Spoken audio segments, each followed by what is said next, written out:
Assalamualaikum warahmatullahi wabarakatuh. Halo semuanya. Jadi kali ini saya mau sharing hasil observasi UMKM yang udah saya lakuin langsung di lapangan.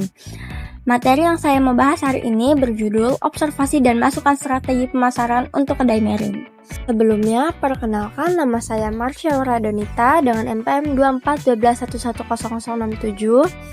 Saya adalah mahasiswa dari program studi manajemen di Institut Informatika dan Bisnis Dharma Jaya. Jadi, Kedai Mirin ini menjual macam-macam makanan dan minuman dengan harga yang beneran murah banget. Mulai dari 3.000 sampai 15.000 aja.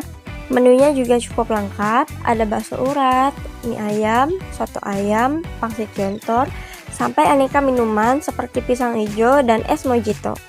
Saya udah turun langsung ke lokasinya untuk observasi. Dan dari situ saya nyusun beberapa masukan strategi pemasaran yang mudah-mudahan bisa berguna buat kemajuan usaha ini ke depannya. Sebelum masuk ke strategi pemasarannya, saya mau kenalin dulu visi dan misi dari Kedai Mirin ini.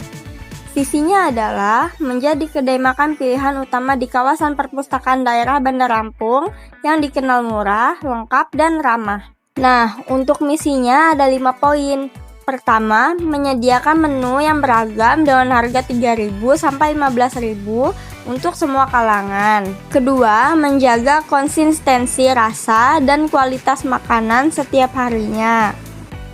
Ketiga, memberikan pelayanan yang cepat dan ramah. Keempat, menjaga kebersihan dan kerapian area kedai supaya pelanggan selalu merasa nyaman makan di tempat. Dan kelima, memanfaatkan media sosial dan platform pesan antar untuk memperluas jangkauan pelanggan.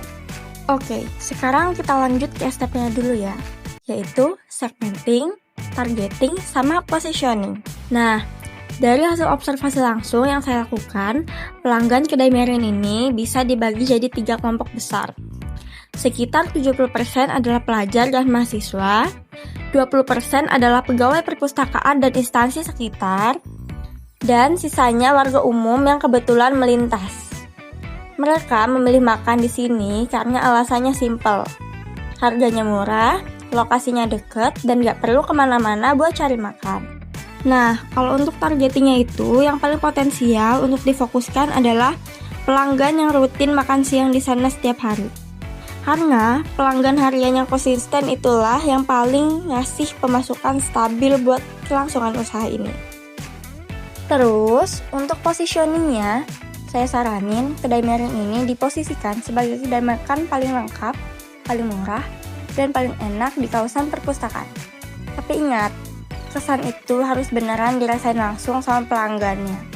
Setiap kali mereka datang, bukan cuma jadi tulisan di spanduk doang. Sekarang kita masuk ke inti dari materi ini ya, yaitu bauran pemasaran 7P. Sebagai dasar, masukkan strategi pemasaran untuk Kedai Mirin. Oke, jadi yang pertama itu ada produk. Untuk menunya udah lumayan lengkap, ada 8 pilihan makanan dan 12 pilihan minuman.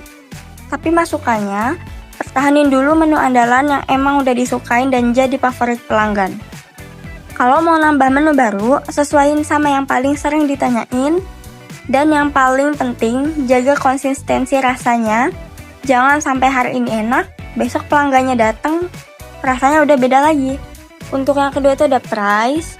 Harganya itu mulai dari 3.000 sampai 15.000. Ini beneran jadi kekuatan utama sekaligus daya tarik terbesar untuk Kedai Mirin. Usahain harga ini dipertahanin selama masih bisa.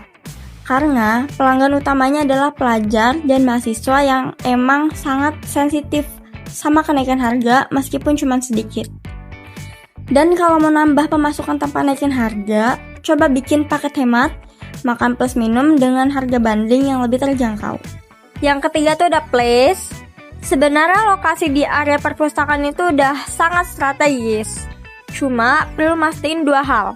Spanduknya harus kelihatan jelas dari pintu masuk perpustakaan, dan jam bukanya harus disesuaikan sama jam operasional perpustakaan, supaya nggak kehilangan pelanggan yang udah niat datang tapi malah dapatin kedai tutup. Keempat ada promotion. Promosi yang paling ampuh dan paling murah buat Kedai Mirin itu justru dari mulut ke mulut atau word of mouth. Caranya, Minta pelanggan yang udah puas buat rekomendasiin kedai Merin ke teman, keluarga, atau rekan kerjanya. Selain itu, coba untuk aktif di media sosial dan rutin. Posting foto menu yang menggugah selera atau gabung dan share info di grup WhatsApp komunitas sekitar perpustakaan. Kelima itu ada people. Ini penting banget dan jangan sampai diremehkan.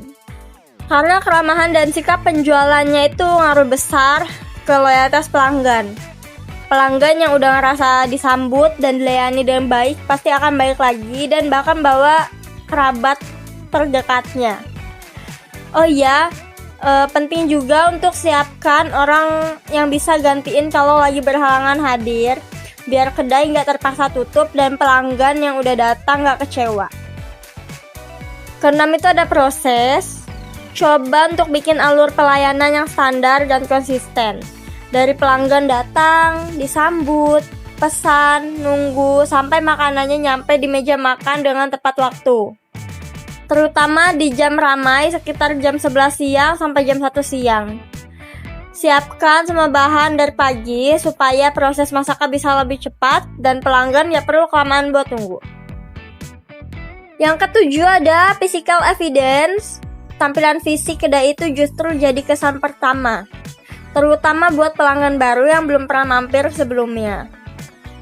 Spanduk merah kuning yang ada sekarang harus selalu dijaga kebersihannya dan tulisannya harus tetap terbaca jelas.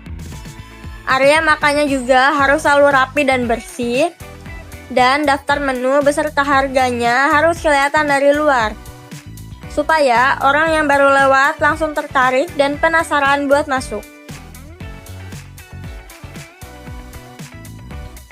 Nah, itu tadi semua masukan yang bisa saya sampaikan dari hasil observasi di kedai Merin. Intinya, kedai ini punya potensi yang sangat besar untuk terus berkembang. Kuncinya cuma 3, harganya yang tetap terjangkau, pelayanannya yang ramah dan konsisten, sama kualitas rasa yang gak pernah berubah. Kalau 3 hal ini dijaga dengan baik dan konsisten, saya yakin kedai Merin bisa makin dikenal luas dan terus berkembang ke depannya. Sekian dari saya, terima kasih sudah menyimak. Wassalamualaikum warahmatullahi wabarakatuh.